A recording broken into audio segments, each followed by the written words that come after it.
성도 여러분 안녕하십니까? 5월 25일 목요일 새벽 기도 시간입니다. 오늘도 말씀에 함께 하신 여러분을 진심으로 환영하며 오늘 말씀 시간에 우리 성령 하나님의 인도하심이 함께 하시기를 간절히 바랍니다. 먼저 기도하겠습니다. 하나님 아버지, 이 목요일 새벽 시간에 우리 성령 하나님이 함께하여 주셔서 예언을 펴고 말씀을 펼 때 우리에게 밝히 깨닫는 기쁨과 즐거움을 허락하여 주시옵소서. 예수님 이름으로 간절히 기도합니다. 아멘. 오늘의 교과 주제는 바벨론 우상 숭배의 중심, 이 제목입니다. 바벨론이 어떤 곳인가 명확히 밝히는 또 다른 단서가 바로 이 제목에 나와 있습니다. 바벨론 예배의 핵심은 우상 숭배라는 것입니다. 우리는 지난 화요일에 하나님의 말씀을 거절하면 그 다음에 하나님을 거절하게 되고 그리고 자연스럽게 우상 숭배에 빠지게 됨을 알았습니다. 그것이 영적 원리이며 새 천사의 기별의 내용임을 알게 되었습니다. 오늘은 바벨론의 우상의 실체를 우리가 함께 살펴보기를 원합니다. 성경은 철저하게 우상 숭배를 경계하고 있습니다. 그리고 하나님이 친히 십계명에 우상을 만들지 말고 경배하지 말라고 하셨습니다. 그럼 왜 우상 숭배를 하지 말라고 하셨을까요? 시편 115편에 그 답이 있습니다. 우리 4절부터 살펴보겠습니다. 저희 우상은 은과 금이요 사람의 수공물이라. 입이 있어도 말하지 못하며 눈이 있어도 보지 못하며 귀가 있어도 듣지 못하며 코가 있어도 맡지 못하며 손이 있어도 만지지 못하며 발이 있어도 걷지 못하며 목구멍으로 소리도 못하느니라. 우상을 만드는 자와 그것을 의지하는 자가 다 그와 같으리로다. 여기 보시면 우상이 사람의 수공물이라고 말하고 있습니다. 사람이 만들어낸 것이라는 것입니다. 우리는 이미 레위기 26장에서 사람들의 내면이 겉으로 나오는 것이 우상이라고 배웠습니다. 이것이 아무리 입이 있어도 말하지 못하고 눈이 있어도 보지 못하는 것입니다. 귀가 있어도 듣지 못할 것이고 코가 있어도 냄새 맡지 못하는 것입니다. 왜 그러냐면 죽은 것이란 뜻이기 때문입니다. 그래서 8절에 이 우상이 이렇게 죽은 것이니 그것을 경배한들 헛된 것이라는 것입니다. 그리고 115편 1절에 우상 숭배의 핵심이 잘 나타나 있습니다. 여호와의 영광을 우리에게 돌리지 마옵소서. 우리에게 돌리지 마옵소서. 오직 주의 인자하심과 진실하심을 인하여 주의 이름에 돌리소서. 우상 숭배의 핵심은 마땅히 하나님께 돌려야 할 영광을 사람들, 즉 우리에게 돌리는 것입니다. 그러므로 그 우상 숭배의 끝은 헛된 것입니다. 그러면 왜 하나님께만 영광과 경배를 드려야 할까요? 여러분, 오늘 이 아침에 이 질문에 대한 분명한 답을 얻기를 바랍니다. 여러분의 신앙생활이 달라질 것입니다. 예레미야 10장에서 우상 숭배의 무익함을 하나님께서 예레미야를 통하여 이렇게 말씀하십니다. 예레미야 10장 3절. 열방의 규례는 헛된 것이라. 여기서 말하는 규례는 우상입니다. 그 위하는 것은 삼림에서 벤 나무요 공장의 손이 도끼로 만든 것이라. 좀 전에 본 시편 115편의 말처럼 사람이 만든 수공물에 불과한 것이라는 것입니다. 4절, 그들이 은과 금으로 그것에 꾸미고 목과 장도리로 그것을 든든히 하여 요동치 않게 하나니. 여러분, 아무리 은과 금으로 꾸미고 그것은 사람이 만든 수공물인 것입니다. 그것이 갈린 기둥 같아서 말도 못하며 걸어다니지도 못하므로 사람에게 매임을 입느니라. 그것이 화를 주거나 복을 주지 못하나니 너희는 두려워 말라 하셨느니라. 그리고 이 수공물은 화를 주지도 복도 주지도 못한다는 것입니다. 무엇입니까? 결국 아무것도 아닌 것이 우상이라는 것입니다. 그리고 예레미야는 자연스럽게 10절, 11절로 연결합니다. 오직 여호와는 참 하나님이시오. 사시는 하나님이시오. 영원한 왕이시라. 그 진노하심에 땅이 진동하며 그 분노하심을 열방이 능히 당치 못하느니라. 너희는 이같이 그들에게 이르기를 천지를 짓지 아니한, 여기 중요한 말이 나옵니다. 천지를 짓지 아니한 신들은 땅 위에서 이 하늘 아래서 망하리라 하라. 우상은 망한다고 했습니다. 왜냐하면 천지를 짓지 아니했기 때문입니다. 천지를 짓지 아니한 신들이 망하는 것입니다. 그게 우상인 것입니다. 그리고 그를 믿는 자도 망한다고 말하고 있습니다. 왜 그럴까요? 지금 보실 이 14절이 가장 중요한 성경절입니다. 14절입니다. 사람마다 우준하고 무식하도다.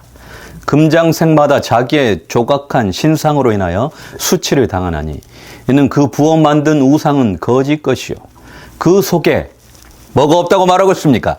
생기가 없음이라.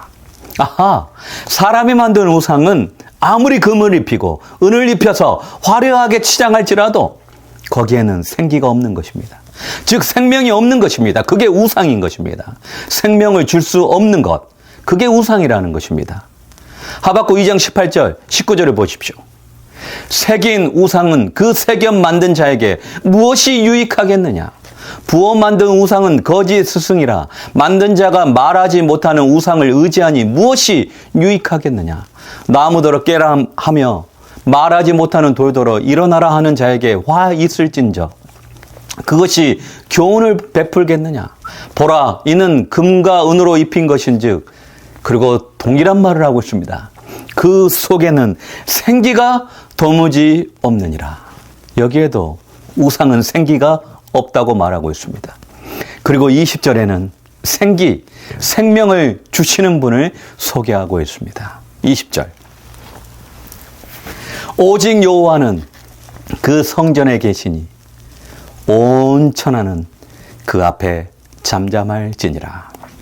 생명을 주시는 자, 그분이 창조주시고 그분이 진짜 하나님이시고 우리의 경배 예배의 대상이라는 것입니다. 우리 여기까지 한번 정리해 보겠습니다. 성경은 우상 숭배를 하지 말라고 하십니다. 하나님은 우상 숭배를 정말 싫어하십니다. 그분의 자녀들이 우상을 만들고 그것을 섬기는 것을 정말 싫어하십니다. 그 이유가 무엇입니까? 우상에게는 생명이 없는 것입니다. 사람들에게 생명을 줄 수 없는 것입니다. 하나님은 그분의 자녀들이 생명을 얻기를 원하십니다. 영원한 생명을 얻기를 원하십니다. 그래서 생명 되시는 그분을 섬기기를 원하신다는 것입니다. 저는 오늘 교과를 공부하면서 이런 생각을 해봅니다. 우리의 신앙에도, 예배에도, 우리의 기도에도, 말씀을 나누는 시간에도 이런 우상 숭배의 모습이 나타날 수 있겠구나. 그러면 어떻게 되겠습니까? 내 삶에 생기가 없는 것입니다. 나의 욕심과 욕망을 위해서 신앙생활을 하는 경우가 있는 것입니다. 내가 얻고 싶은 것을 위해서 신앙생활을 하고 말씀을 보고 기도를 하는 것입니다. 비록 겉으로 우상의 형태는 없지만 내 안의 욕심과 욕망이 나의 신앙생활에 나오는 것입니다. 내 욕망을 위해서 기도하고 예배하고 말씀을 보는 것입니다. 신앙의 우상 숭배인 것입니다. 그러면 어떻게 되겠습니까? 내 삶에는 어떤 생기도 생명도 나타나지 않습니다. 바로 바벨론의 종교인 것입니다. 그러나 여러분 기억하십시오. 하나님에게는 생명이 있습니다. 생기가 있습니다. 그분과 연결되면 그 생명을 얻는 것입니다. 삶이 힘든 가운데 이 하나님과 연결된 예배는 우리에게 생기를 주는 것입니다. 힘을 얻게 하는 것입니다. 무력감과 우울감에서 이 하나님과 연결된 기도는 우리에게 생명을 주는 것입니다. 삶의 활력을 되찾게 하는 것입니다. 삶의 희망을 얻게 하는 것입니다. 여러분 요즘 어떠십니까? 예배를 들어도 기도를 해도 달라진 것이 없습니까? 말씀 속에서 달라진 것이 없습니까? 어쩌면 내가 만든 신앙의 우상을 섬기고 있는지 모릅니다. 그곳엔 여러분에게 줄 어떤 생기도 생명도 없기 때문입니다. 바벨론의 우상의 본질이 여기에 있는 것입니다. 스가랴 10장 2절입니다. 대저 드라빔은, 여기서 드라빔이 우상입니다. 허탄한 것을 말하며 복술자는 진실치 않은 것을 보고 거짓 꿈을 말한즉 그 위로함이 헛됨으로 백성이 양같이 유리하며 목자가 없으므로 공고를 당하나니. 여기 보십시오. 드라빔들, 우상들은 허탄한 것을 말하는 것입니다. 위로함이 헛된 것입니다. 그리고 방황하여 더욱 힘들게 되는 것입니다. 거짓 신들, 우상 숭배에 빠진 예배자들의 모습이 이렇게 된다는 것입니다. 왜 우상 숭배를 하지 말라고 하시겠습니까? 하나님은 그분의 자녀들에게 참된 것을 주기로 원하시는 겁니다. 힘들고 험한 세상에 위로를 주시기로 원하시는 것입니다. 그리고 세상에서 방황하지 않고 그분이 주시는 영원한 생명, 영생을 얻기를 원하시는 것입니다. 그러나 사탄은 지금까지 우리가 배워왔죠. 그걸 원치 않습니다. 우리가 더 헛된 것을 바라고 구하고 방황하여 구원과는 멀어지게 하는 것입니다. 우리 교과 131페이지를 보겠습니다. 우상을 예배의 대상으로 사용하는 것, 즉 우상을 순경하는 것은 우리의 마음에 영원한 것을 새겨주는 성령의 능력을 제한한다고 했습니다. 우상 숭배는 성령의 능력을 제한하고 하나님의 위엄을 생명력 없는 조각상으로 한정 짓는 십계명의 제2계명을 위반하는 것이다. 여러분 놀랍지 않습니까? 우상 숭배가 성령의 능력을 제한한다고 했습니다. 하나님의 성령을 통하여 주실 생기, 그 생명력을 막는 것입니다. 하나님은 그분의 자녀들에게 참된 것을 주시기를 원하십니다. 힘들고 험한 세상을 살아가는 그 자녀들에게 참된 힘과 위로를 주시기를 원하는 참 좋으신 하나님이십니다. 그리고 세상에서 방황하지 않고 그분이 주시는 영생을 얻기를 원하시는 것입니다. 그래서 하나님은 우상 숭배의 나라 고대 바벨론을 멸하시는 것입니다. 바로 하나님의 사랑하는 백성들을 우상 숭배에서 보호하시기 위함입니다. 그분의 생명에서 떠나가게 하는 것을 멸하셨습니다. 여러분 한번 생각해 보십시오. 여러분의 교회는 어떻습니까? 예배 후에 이 생기가 있습니까? 여러분은 어떻습니까? 말씀과 기도에서 그 생기를 얻으십니까? 우리 다시 읽어보겠습니다. 교과 131페이지. 우상을 예배의 대상으로 사용하는 것, 즉 우상을 순경하는 것은 우리의 마음에 영원한 것을 새겨주는 성령의 능력을 뭐 한다고 했습니까? 제한한다 했습니다. 둘째 천사의 기별은 바벨론에서 나오라고 외치고 있습니다. 거짓 우상. 우리에게 생기를 결코 줄 수 없는 우상이 가득한 곳에서 나오기를 원하고 있는 것입니다.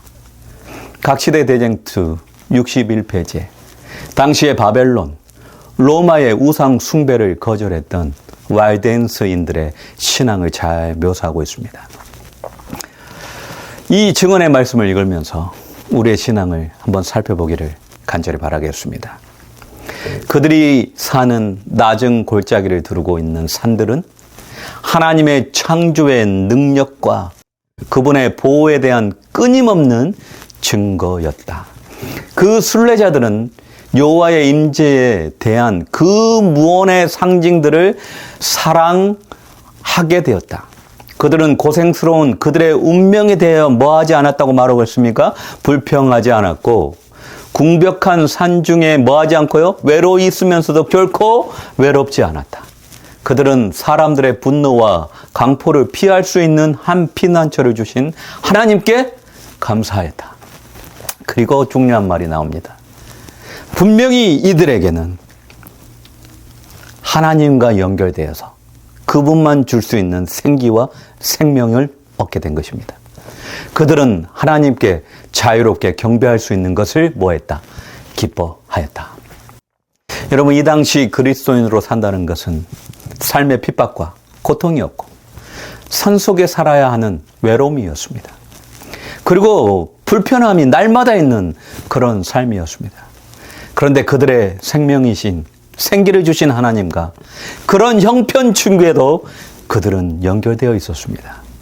그리하여 그들은 고생스러운 그들의 운명에 대하여 불평하지 않았고 궁벽한 산중에 외로이 있으면서도 결코 외롭지 않았다고 말을 했습니다. 왜요? 그들은 생기를 주시는 하나님과 연결된 것입니다. 그들은 사람들의 분노와 강포를 피할 수 있는 한 피난처를 주신 하나님께 감사했다고 했습니다. 그리고 그들의 예배 속에 기쁨을 얻게 된 것입니다. 이게 바벨론의 우상 숭배와는 전혀 다른 하나님을 섬길 때 나타나는 생명입니다. 어디에 있든지 진정으로 이 하나님과 연결되면 이 생기와 생명을 얻게 되는 것입니다. 그러나 우상 숭배의 바벨론에는 결코 이 생기가 없는 것입니다. 여러분, 여러분의 교회에는 이 생기가 있습니까? 여러분들에게는 이 생기가 예배 후에 있습니까? 예레미야 50장과 51장은 메데와 페르시아에 의한 바벨론의 멸망을 예언하고 있습니다. 바벨론의 멸망의 이유가 그런데 놀랍게도 우상 숭배였다는 것을 알고 계십니까? 우리 예레미야 51장 47절입니다. 그러므로 보라, 날이 이르리니 내가 바벨론의 조각한 신상들을 벌할 것이라. 여기 뭘 벌한다고요? 바벨론의 조각한 신상들을 벌할 것이라. 그 온 땅이 치욕을 당하겠고 그 살육당한 모든 자가 그 가운데 엎드러질 것이며. 교과를 보시면 이런 기록이 있습니다. 바벨론 종교에서 신상을 의뢰에 따라 돌보고 숭배하는 것은 신성한 의무였습니다. 바벨론인들은 그들이 만든 신상에 그들의 신들이 존재한다고 믿었습니다.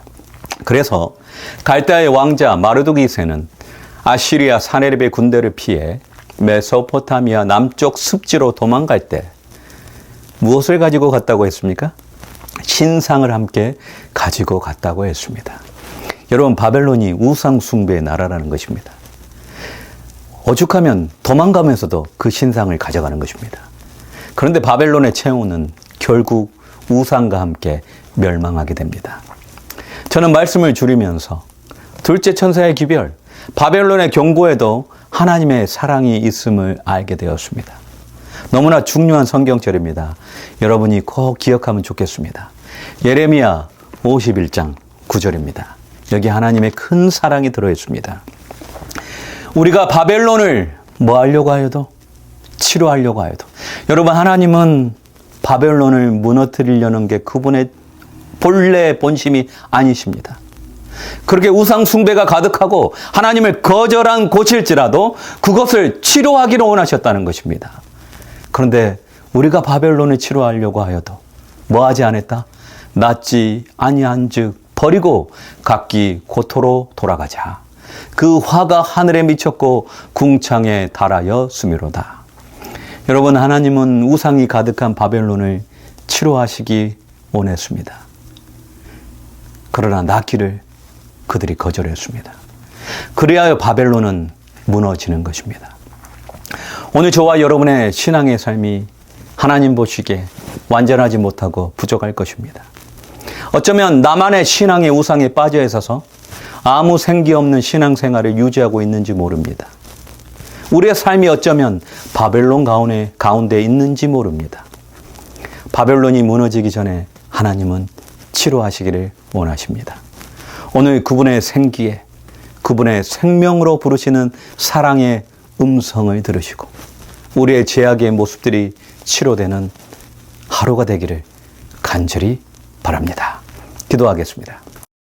하나님 아버지, 아무런 생기가 없는 우상이 가득한 곳, 그 우상들을 섬기는 불쌍한 바벨론에 거하는 사람들을 치료하시기를 원하시는 하나님, 오늘도 우리를 부르시는 음성에 감사드립니다. 나의 신앙의 현주소를 확인하게 하셔서 내 삶의 우상, 신앙의 우상에서 벗어나게 하옵소서. 하나님의 생기, 생명과 연결되는 예배와 기도와 말씀의 삶이 되게 하여 주셔서 하나님의 은혜로 오늘 하루를 살아가게 하옵소서. 예수님 이름으로 간절히 기도합니다. 아멘.